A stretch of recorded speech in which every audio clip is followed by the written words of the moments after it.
Usually in the afternoon session, it's many of us fall asleep, but I haven't seen anyone. Usually, in order to wake you up, we people tend to use a tactic of very strong air conditioner or very strong coffee. But today's air conditioner is so-so, and the coffee is so-so. Then what keeps you awake? Probably all this very interesting conversation. I think so. We deserve some credit, and you deserve some credit for that.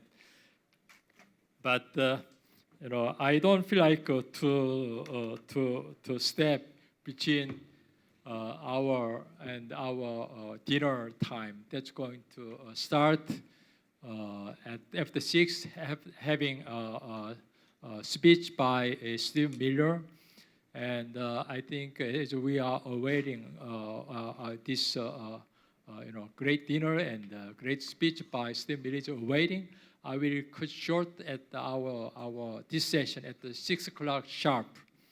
So we have about 45 minutes now. So I want to ask you to make your question succinct and quick. And I'll give you about a couple of minutes, 2 or 3 minutes. And also from our side, I think we need to make very short answers. And we don't need to make redundant answers. I just want to make a couple very short comments. Why we continuously failing for this denuclearization diplomacy. And there could be many reasons and many factors. We discussed that. But still, one of the most fundamental questions that we have to confront with is that this is a divided country. Divided country means, by definition, we are engaged in a worst kind of a zero-sum game. One should go away. And I think definitely we are not, and the DPRK think that they are not. So that's why we have this kind of a competition fiercely. And also, unfortunately, Korean Peninsula is having a kind of fault line. That has been a fault line for at least over a century. Long time ago, there is only one superpower, China. Then everybody except China is within the realm of Chinese influence. Ever since a century ago, when there is a Western countries appear and there is a Japanese Meiji Revolution, there is a continuous competition, geopolitical competition between land and sea powers. There is always some sort of attempt to divide the Korean Peninsula between the two. Of course, our historians are saying that even before that, 500 AD and about 600 AD, when there is some very rare international war on this Northeast Asia, there is always some attempts to divide the Korean Peninsula. But luckily, always the losing side is proposing division of the peninsula, and the winning side deny it. So we could maintain one country. But when the 1945, Soviet Union and the US just agreed to divide, and both agreed somehow. And ever since, there is some sort of a kind of dynamics. On one end, within the Korean Peninsula, there is a strong dynamics to make it one. But on the other end, there is also a very strong international dynamics to separate these two countries. That is where we are, I believe. That's why we couldn't come up with this unification and this denuclearization is being solved. Yeah. So I will open the floor, and you are ready to raise your questions. And please, why don't we start from this section, and then we will move to the other side. Good afternoon. My name is Arjun Banerjee. I work with the Indian Customs, but I'm also on sabbatical doing a PhD in political science at the University of Tennessee, Knoxville, USA. This is a general question, but whoever feels comfortable to answer this, I would be happy to know your thoughts. Part of it is closely related to Dr. Valentino's work. So I wanted to ask what makes the US public want to support an attack against North Korea by the US government if North Korea attacked, let's say, South Korea or Japan, because there's no like real cultural connections. But on the other hand, I also would like to know what makes South Korea so reliant on US extended deterrence. So if US assets are not harmed in the Korean Peninsula, why would the US really come in support of Seoul? What makes South Korea believe in that? Thank you. Erwin Tan, Associate Professor at Hankook University of Foreign Studies. I've got a general comment concerning the extent of North Korea's paranoia regarding the US. The authors of Going Critical, the classic study of the 1993-94 North Korean nuclear crisis, Robert Gallucci, Joel Witt, and Daniel Pohlman coined the term the 1992 trap to reflect the increasing stubbornness of North Korea during that crisis. They point out that North Korea essentially accepted IAEA inspections, yet the Clinton administration chose to resume military exercises with the ROK in 1993. Now, fast forward to the present, it seems to me that the North Koreans have every reason to see a large-scale version of the 1992 trap. Clinton was very half-hearted in the implementation of the agreed framework. In spite of the joint communique of 2000, this was followed by the Axis of Evil speech with Bush. In spite of the September 2005 statement of the six-party talks, the Bush administration imposed additional sanctions on Banco Delta Asia. Obama pledged to hold dialogue without preconditions with North Korea, but did not follow through. In addition, the North Koreans have also seen the fate of Iraq, Iran, and Libya. So much so that it seems to me that the convergence of all of these other interactions have basically convinced the North Korean leadership that whatever agreement they enter into with the US is just not going to be honored by Washington, regardless of whether it's going to be a Democrat or a Republican administration. Hi, thank you for a great panel. My name is Cody Connolly. I'm from the United States, and I study international studies at the Graduate School of International Studies, Seoul National University. I have a quick question about a no first use policy. So particularly Dr. John Park and Vipin Narang, really curious about your thoughts. So there are some in the nuclear field that argue that an NFU policy, a no first use policy, would be beneficial for arms control and non-proliferation, but it's also very controversial. But in terms of North Korea, would you say that it's possible that a no first use policy could affect North Korea's calculation regarding the threat the United States might pose to them? So in other words, could a shift to a no first use policy act as maybe one piece of the puzzle in trying to provide North Korea with a credible, maybe irreversible security assurance? And is that something that the nuclear field should advocate for? Thank you. Hello, my name is Mohammed Abdul Hamid. I'm from Egypt, studying nuclear engineering. My question to Professor Akiyama. You have mentioned in the start of your speech that the role of Japan is minor in the denuclearization process and that it is isolated. However, South Korean press and I think some scholars agree that Japan is isolating itself and favoring self-interest.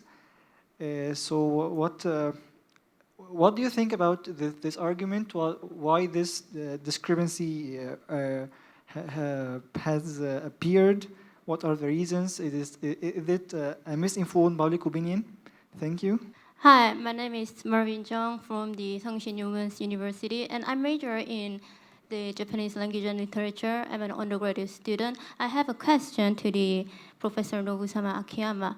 In the speech, you mentioned that in your view, the Japanese government efforts to resolve the abduction problem, which was conducted by the North Korean government, will be the resolution seem to be unrealistic. I wonder what makes you to think that is impossible. Thank you. Good afternoon. My name is David Guerra from Peru, and I'm studying nuclear energy engineering in the Royal Institute of Technology in Sweden. Professor Narang mentioned that North Korea missile capabilities are a potential threat for the US. And recently, Israel has tested a new missile defense system, the Arrow missile defense system, together with the US in Alaska. And I would like to ask, the US has access to part of the technology of this new system. How can this affect the negotiations between the US and North Korea? Thank you. I just want to add to that, not that, but the other previous questions. There was some, I want to call it the vicious cycle of US-DPRK nuclear cooperation. There is some trap, each side blaming the other, but regardless of whose fault, this continuously, in my counting, there is about 7 broken promises or broken, agreements of these nuclear agreements. So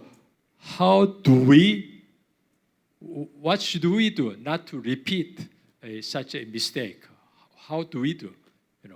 It's a question to some of you. The no first use question, I've studied India's and China's no first use policies pretty extensively, and I know there's a debate in the United States now. Senator Warren has proposed no first use policy. I understand the reassurance piece of it. I think the problem is, and why I'm skeptical of declaratory no first use policies, is they're very difficult to make credible.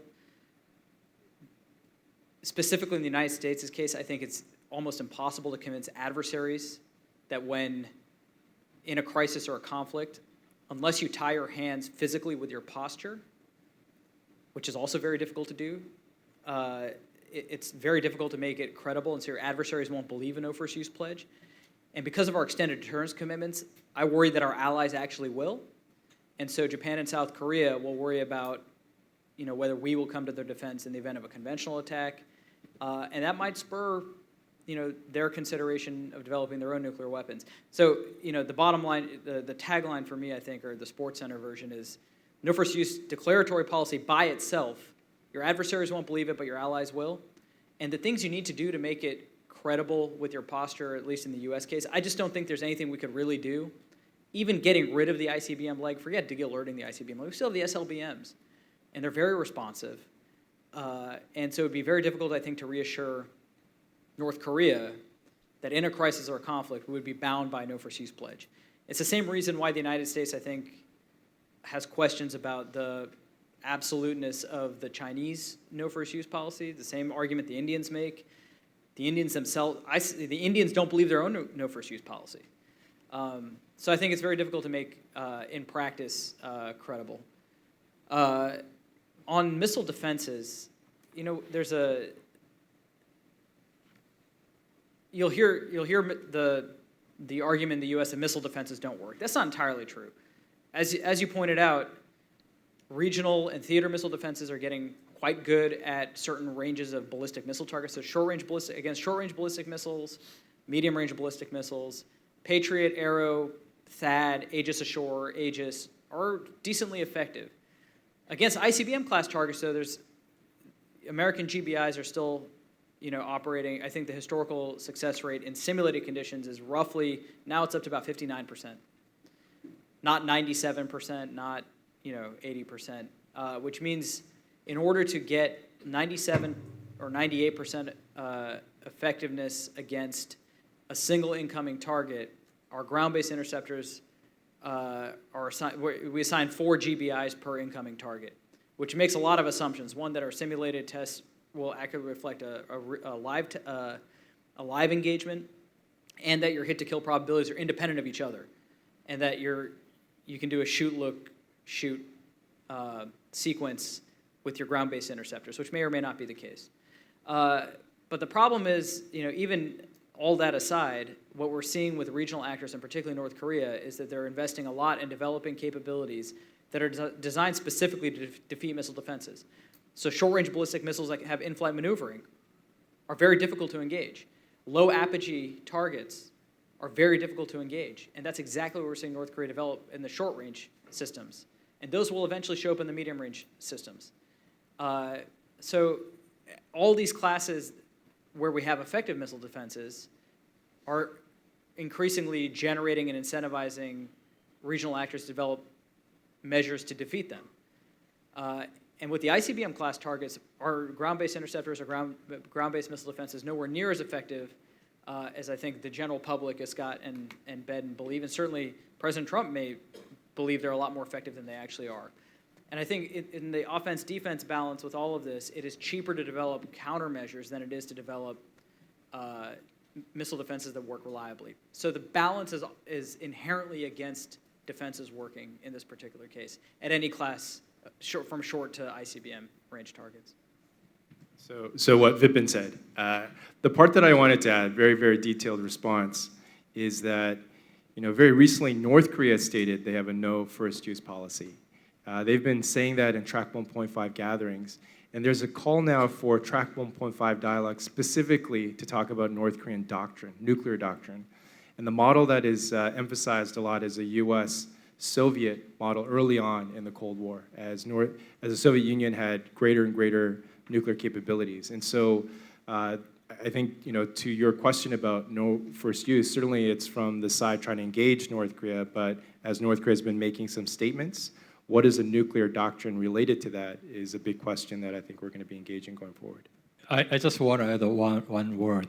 In my close reading of DPRK document, it said that they said it's a general declaratory policy, they have no first use.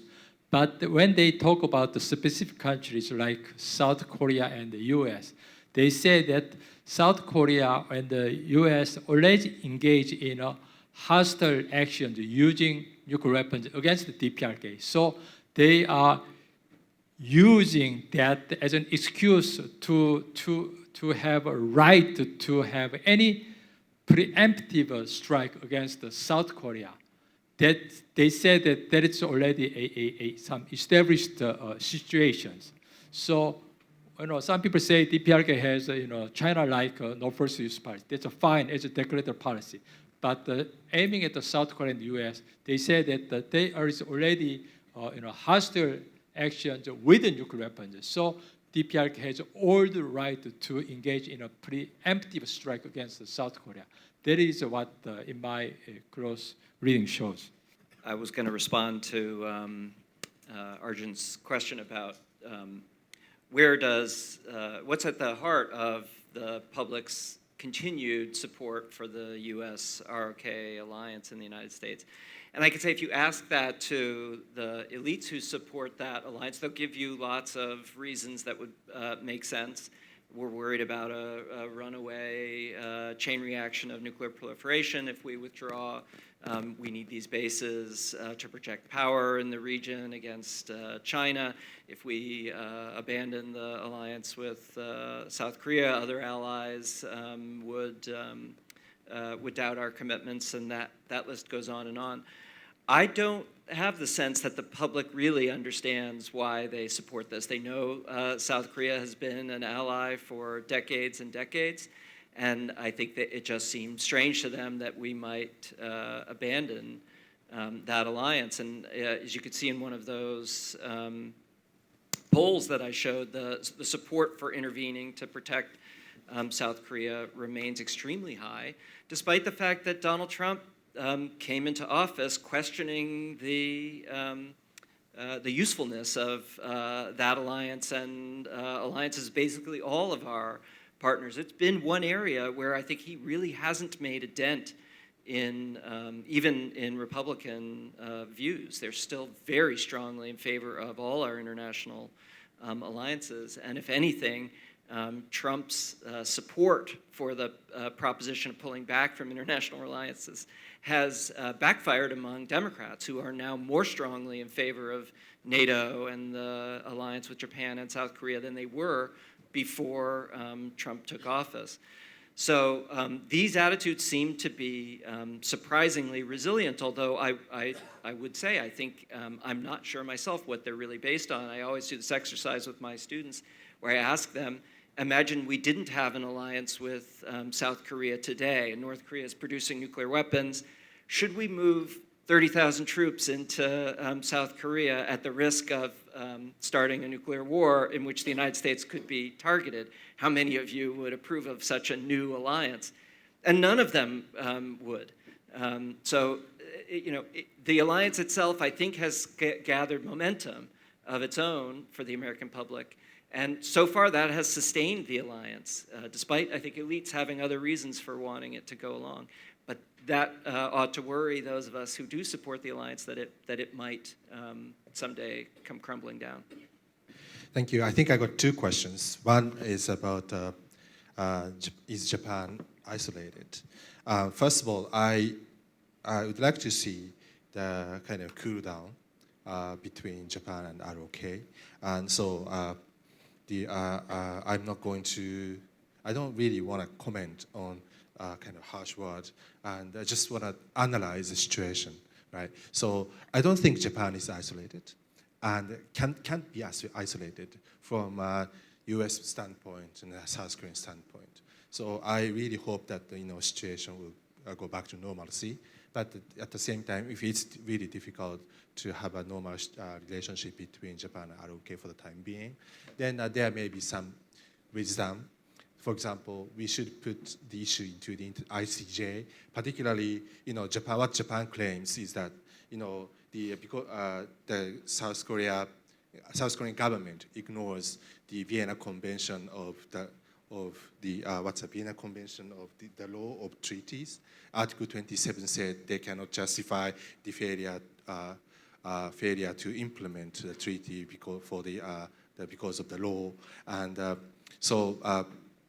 we could argue about the interpretation of the court decision by the South Korea on the forced labor issue, and in the meantime, that is the measure to buy time for the solution. At the same time, by putting this into this more kind of fair arena for the decision, then we could focus on the alliance management, which is probably very important for managing the denuclearization process. That's one. And the second, about the abduction issue, I think my remark is a little bit short of explanations. So what I want to say is that the official or kind of the current narrative about the abduction issue provided by the Japanese government is that North Korea must return all abductees, which is supposed to be 12, alive. Otherwise, the Japanese government is not going to have a rapprochement with North Korea, and eventually that means Japan is not able to provide economic support. But the fact is probably some of the abductees are no longer alive, unfortunately, and then so we have to have another way of solution on the abduction issue between two countries. So we may have to have a kabuki play between two governments, and then so that is important. And then our government must address this issue with our audience, domestic audience. In fact, the public attention, or media attention on the abduction issue is still relatively high. So I think the government needs a public diplomacy vis-a-vis our domestic audience. That's one. The other is, it's also related to the alliance management with the United States. When the United States and North Korea agreed, if ever happens, on the partial deal, without complete denuclearization, then our security concern, which is short-range missile defense with possible nuclear capability, unsolved. And then we have to have a security arrangement between the United States and Japan. And plus that as a condition for providing economic support based on this arrangement, we have to convince our domestic audience that it is important. But because of official narrative, that without solution about the abduction issue, then Japan is not going to provide economic assistance. That could be a stumbling block for joining this the deal between United States and North Korea if this denuclearization deal happens. So I think our government need to quickly change its official position on that. So in the few months ago, Mr. Abe said he's willing to meet with Kim Jong-un without any condition, without any precondition. I think that is a very good sign to me, although some people in Japan are very unhappy with this. But I think, I hope that our government gradually shift to more realistic position on the abduction issue so that we can proactively contribute to the denuclearization process. Thank you. I have a brief comment on the no first use issue. I think there is some positive side if the United States adopts no first use against North Korea. North Korea itself declared no first use policy. So North Korea tries desperately to convince the international community that its own nuclear weapons are simply for defensive deterrence purpose. Right? So if the United States at this time declares no first use, it at least would make North Korea unable to say that my no first use is credible and your no first use is simply a lie. Right? It can at least undermine the North Korean narrative that the United States always intends to preemptively use nuclear weapons to threaten North Korea. I think there is usefulness. Also, to try to respond briefly to Professor Jun's fundamental question, how there are multiple cases in the history of DPRK-US relationship of misunderstandings, who should be blamed for breaking the deals. Basically, we are facing a fundamental problem of perception gap between the two countries. And I think those perception gaps are real. I think at least two factors contribute to that perception gap. I tend to doubt that in authoritarian countries that their top leaders always have a very nuanced and balanced understanding about the enemy's decision making. I think that is it's very difficult for an authoritarian leader to do that because, firstly, a lack of access to all the information, right? Or even though he himself, at the highest level, has access to everything he wants, but his advisors, the experts in his countries, are not allowed to access all the information. So the blockage of information access deeply shapes the views of his advisors and his experts. And secondly, in an authoritarian environment, it is extremely hard for experts who disagree with the leader to make their voice heard. Right? So basically, the phenomenon of group thinking is even more significant in that environment. Views that are regarded as politically incorrect are impossible to be made, especially if that view is embraced by the top leadership.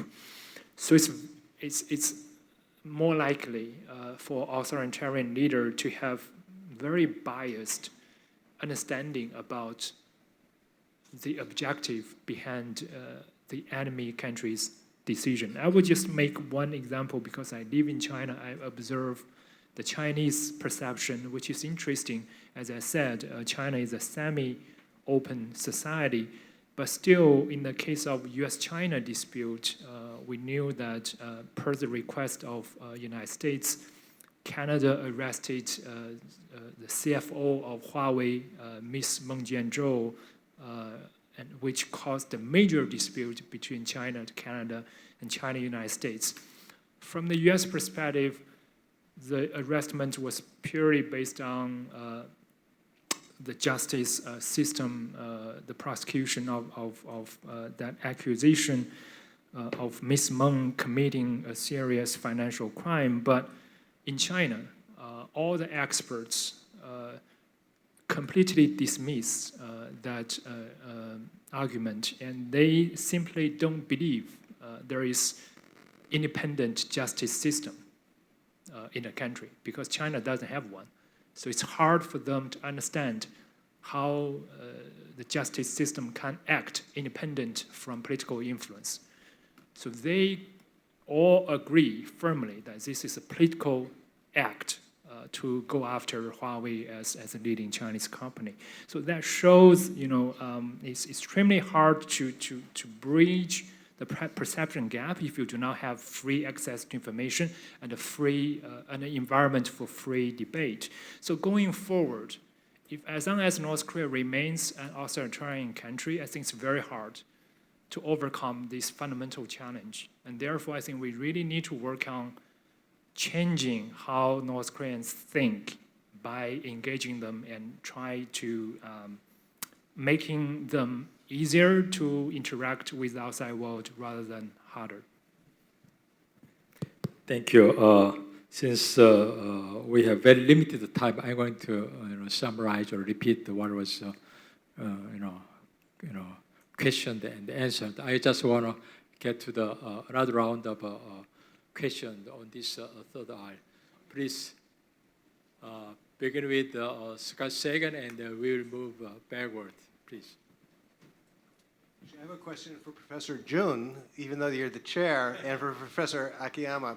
It's based on a historical analogy. After the United States pulled out the Jupiter missiles from Turkey, as part of the Cuban Missile Crisis deal, although we didn't acknowledge that that's what it was at the time, the United States sent a submarine in the Mediterranean to a Turkish port and had senior Turkish officials go on board. And we said, look, these missiles are covering you. They're our extended deterrent, and they're under water now, but I want you to see them now so you know that this is a credible threat, and it can't be attacked, which is why it's better than the Jupiter missiles. If the United States did something like that for South Korea today or for Japan, would that ameliorate the popular and some of the conservative politicians' concerns about extended deterrence and desires to get your own capabilities without having weapons brought back into North Korean or Japanese bases? Hi, my name's Leah Matchett. I'm a PhD student at Stanford. I have a question particularly for Dr. Narang, but also for anyone else who wants to chip in. Many times people talking about North Korea at this stage are talking about this difference between acceptance versus coexistence of their capabilities. And I was hoping you could speak a little more about what defines that distinction. I mean, short of welcoming them back into the NPT with applause, what are the red lines and how can we shape a response that fails to give them the prestige of a nuclear weapons state while also avoiding stoking additional crises?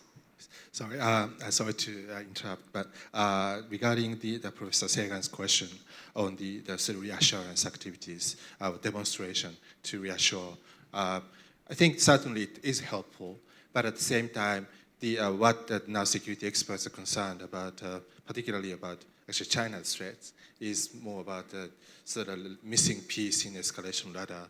And then that's why I think the US strategic community and part of the Japanese community started to think about reintroduction of conventional warhead intermediate range missiles into Japan. Although personally, I don't think that's really reassuring nor plausible. But I think how we design the escalation ladder has been shifted from the time of this Cuban Missile Crisis, and also even from the 90s and 2000 when we talked about the retirement of TRAM-N. So at this moment, I think that is politically very helpful, and I think I support your idea because this publicly convincing, and the public opinion eventually really affect the government decision. So, but strategically, there may be arguments. And yes, please go ahead. We're going to collect more questions. Okay, thank you for your presentation. I really enjoyed this session since one of my favorite scholars, Professor Vipin and Professor Benjamin Valentino, were present in this session. My name is Seng Yong Son, and I'm a research fellow from KNDA. I have a question to Dr. John Park. In your research agenda, in the first part of your agenda, you used the DPRK sources of security assurance, such as bilateral agreements and six-party talk statement of participants. But here comes my question. How do you assure the Pyongyang's source of security assurance without referring to its own documents? I admit there might be some exaggeration on the socialist nation's paper, but something is worthwhile to refer to, such as in 2016, July, North Korea has proposed the 5 principles of security assurance with the name of its government statement. I believe this document is the very document which we can assess the threshold of DPRKs of security assurance. So if I recap my question, without referring to North Korea's own document, which you can communicate with them directly, how do you so sure on your internal validity of your research? Thank you. Good afternoon. My name is Hyunse. I'm from Seoul National University, just as Son Sang-yong, my colleague. And first of all, thank you very much for your presentation and comments. I have a question to Professor Vipin Narang. According to your typology suggested in your book, Nuclear Strategy in the Modern Era, North Korea's optimized nuclear strategy seems to move between the Catholic posture and the asymmetric escalation strategy and vice versa, depending on the US-DPRK and DPRK-China relationships, respectively. North Korea thus expects to hedge its security threats from and deter military conflicts with its opponents. However, this same deterrence mechanism also works as mechanism for the US and North Korea to come to the negotiation table, I believe. And because unless North Korea can credibly persuade the US and assure retaliation, North Korea will always have to consider the nuclear preemptive attack, possibly from the US side, what Professor Sagan and Valentino research mentioned earlier this morning. And in this logic, I thought that that an increased military or security threats will give the U.S. the upper hand in the negotiation table. But I wanted to ask what you think about it, whether a softer approach, what the Trump administration is pursuing now will help them brings the DPRK to the negotiating table, or the increased security threats. Thank you. Hello, my name is Roli. I am from Uppsala University, and I actually had 2 questions. One for the entire panel. So can North Korea benefit from the US-China trade war that is going on right now? This is more like an opinion or whatever you might have. And the second question is specifically for Professor Tong Zhao, but if others want to give an opinion, that'll be great. So I wanted to know, sir, you spoke about China-America relations, China and DPRK relations, but then what about Russia? Because earlier in the afternoon, we spoke about a triangular powered world with US, Russia, and China. So what is the Chinese perception of Russia, as well as how it is and it can play a role in this kind of a geopolitical scenario? Thank you. Thank you very much. My name is Aiden Binaga, and I'm from KAIST, the master students, and intern in NERIC.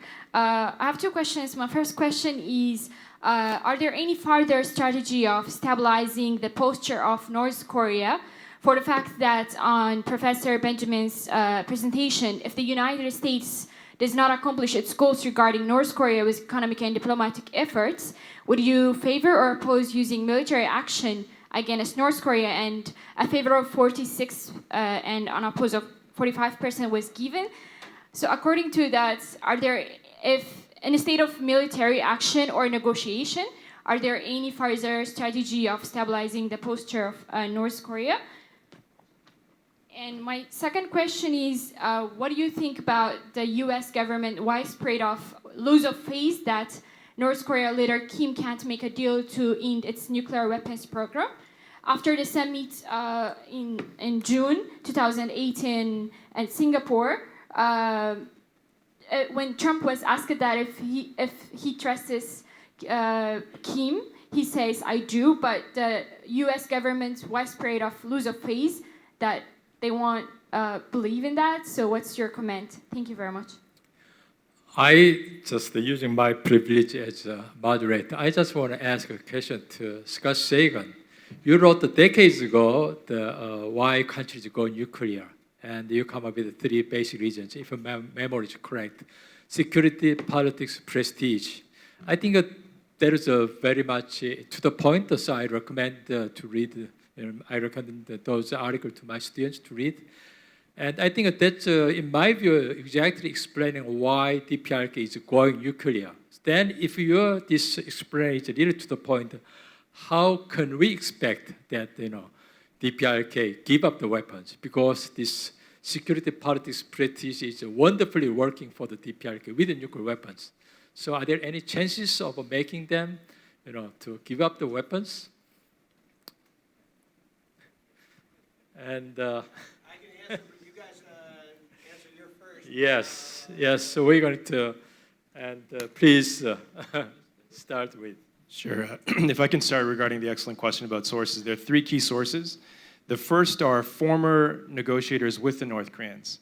There's now a multi-generational body of tacit knowledge, the actual learning by doing of negotiating with the North Koreans. They're from the United States, China, South Korea, and Japan, in terms of the individuals that we interact with regularly. And if you piece together how they've interacted with their North Korean counterparts, in many instances, while they're different negotiators from these countries, they're the same negotiators on the North Korean side.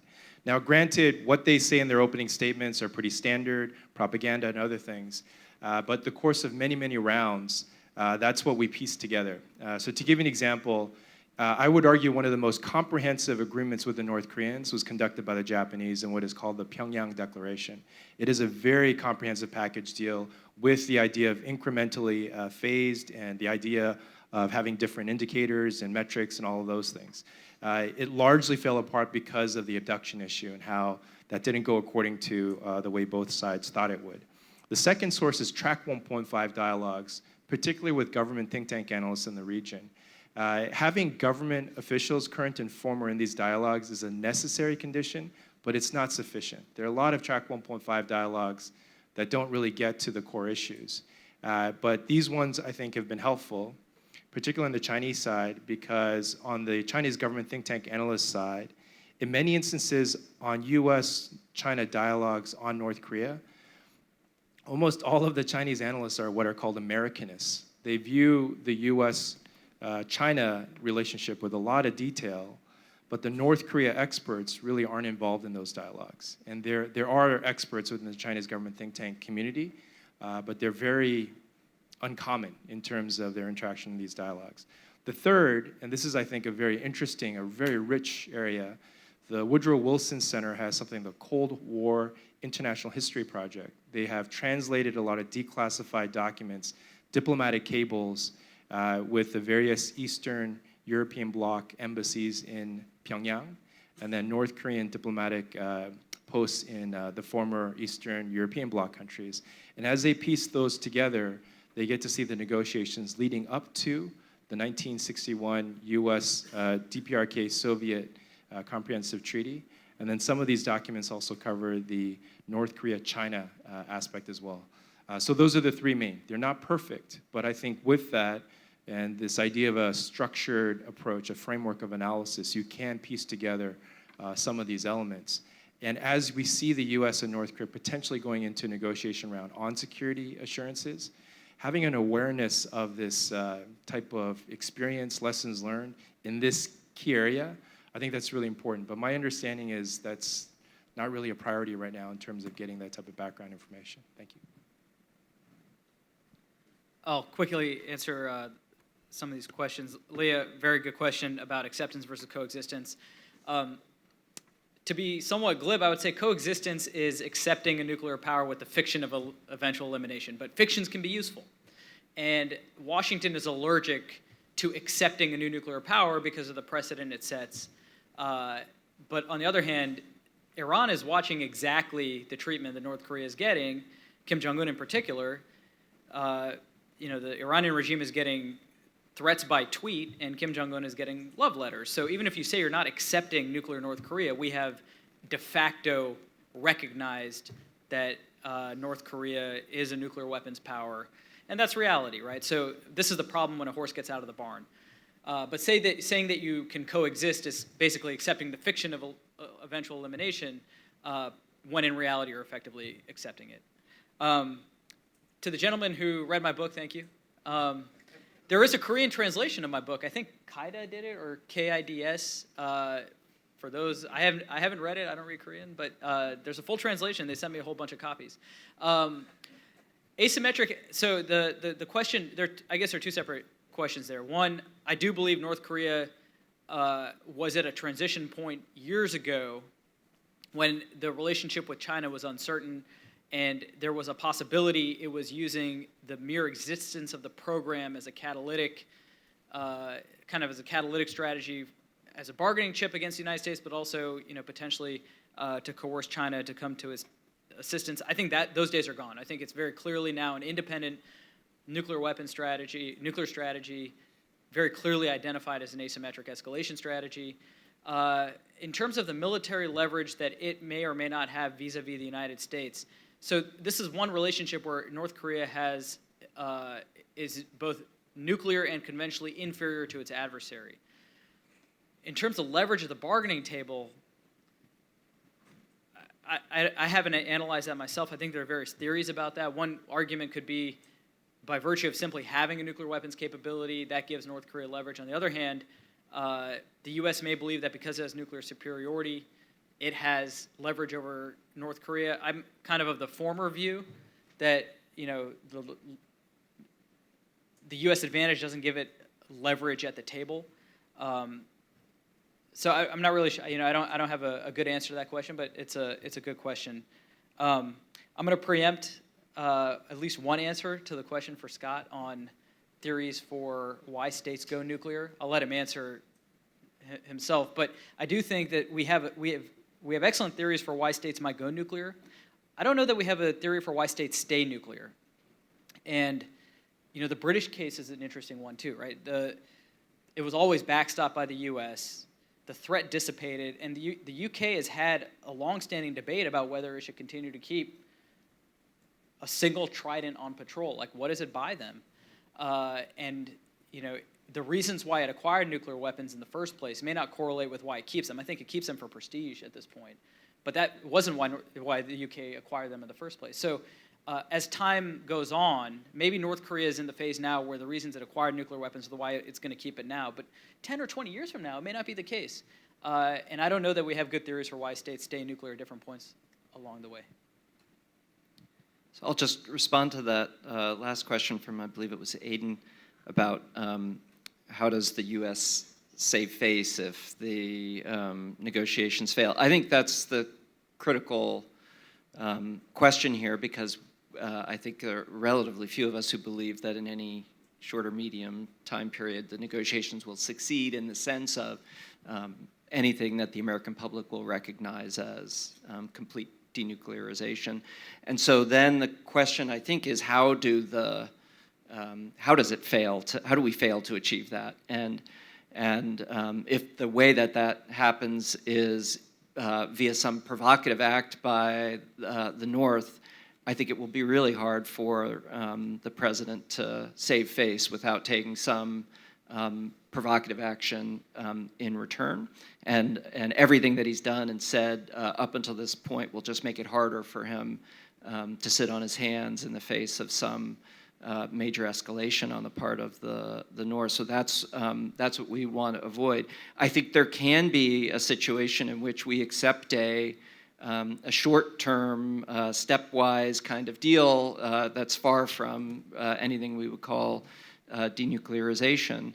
But I don't think the president can get away with accepting as anything that looks like permanent deal, something that where North Korea keeps its nuclear weapons. And that's because unlike a lot of these other deals where he's just managed to redefine success, this is one where essentially the entire Republican Party is against allowing North Korea to keep nuclear weapons in the long term. And those are the kinds of issues where he's failed in the past to win. So think about the withdrawal from Syria, the withdrawal from Afghanistan, the pullback from our NATO allies or our Asian allies. All of those are things that Trump said, but encountered so much pushback from the Republican Party that he wasn't able to actually achieve those ends. I think it'll be hard in this case to try to convince the American public that after all, North Korea can keep their nuclear weapons. I think that the Republican Party won't allow him to do that. Very briefly, for the question of how the U.S.-China trade war might affect China's North Korea policy. So far in the U.S.-China trade war, China is in a weaker position. China has much fewer cards to play, and the United States can very easily punish China by imposing more tariff, etc. So China badly wants to avoid further escalation of the trade war. So that means China has no interest to use the North Korean card to threaten the United States to take a more favorable position toward China in the trade dispute.